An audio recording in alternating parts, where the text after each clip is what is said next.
Ito yung laman loob niyan. Lagyan natin ng suka. Yan, laman loob nito. Lagyan natin ng konting asin yung kilaw. Kikilawin natin na laman loob ng loro. Isdang loro.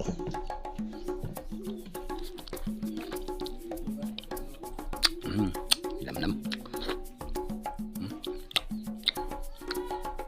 Atay.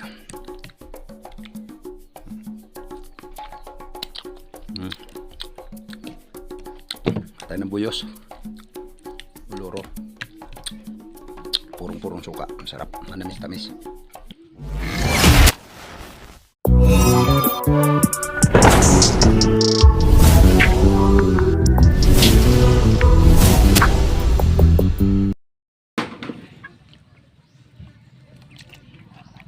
Hoy, bayoy.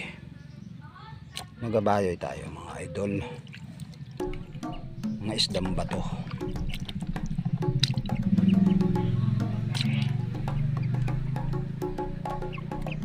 Babad muna natin sa suka.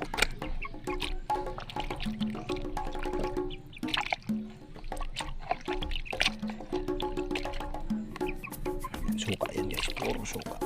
Tapos kunting asin. Para hindi siya langawin.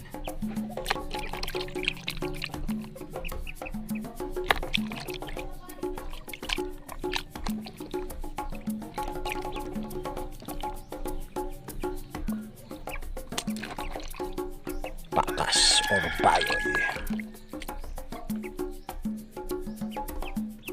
Homemade pakas. Babad natin ng konti sa suka. Ito masarap guys yung yung niyan.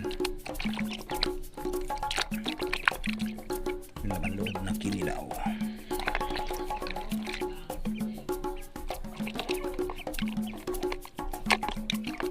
Babad lang muna natin dyan.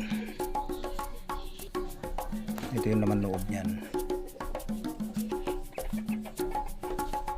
Lagyan natin ng suka. Yan, laman loob nito.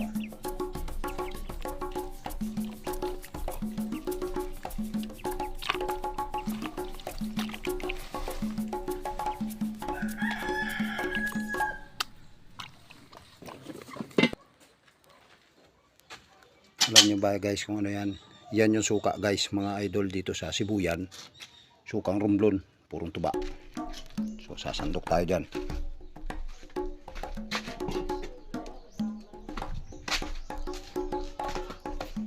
Ayan guys, yung dami, punong-puno. Magdadala ako nito buhok sa linggo dahil pauwi na tayo ng Manila mga lodi. Ilalagay natin sa ating kilawin. Mamumutla yan mga lodi. May puting-puti yung suka. O yan. Kita nyo guys, yung dami. Tsamba.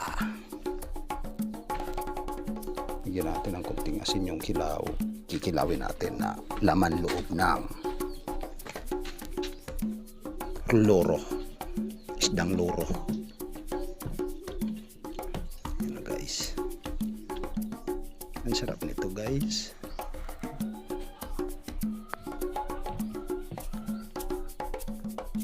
Yan na, napakasarap nito. Kainin natin ang alote.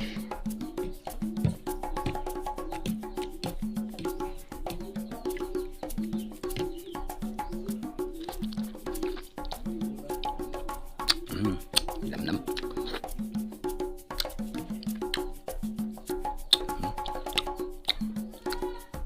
Atay.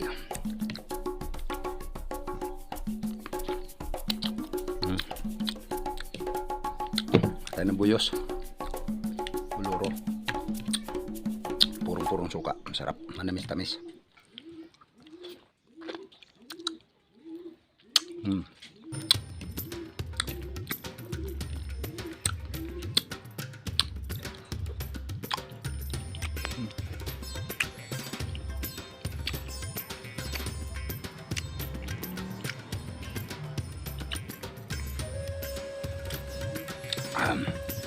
Sarap.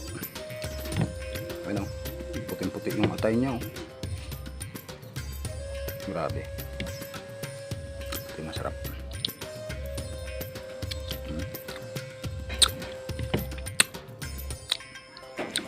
Ito nakakawin lang ko rito sa Sibuyan. Ako nakakatikim nito, mga lodi.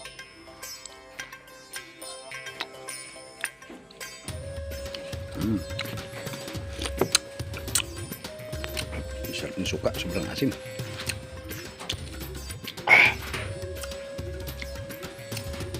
Kukuha tayo ng kanin.